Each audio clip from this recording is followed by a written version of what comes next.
Hi అండి, బాగున్నారా? ఈరోజు అయితే నేను గట్ విత్ మీ చేయాలనుకుంటున్నాను. సంక్రాంతి రోజు నాడు చూపించేస్తాను.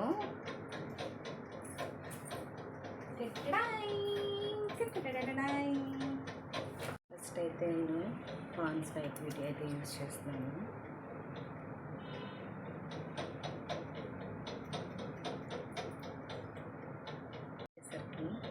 లాక్మీ ఐకానిక్ కాజల్ అయితే తీసేసుకున్నాను.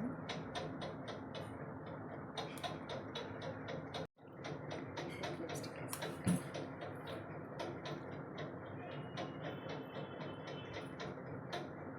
నేనైతే కాటికి అయితే యూజ్ చేయను. రీసెంట్గా ఇదైతే తీసుకున్నాను. చూద్దాం మరి ఎలా ఉంటుందో.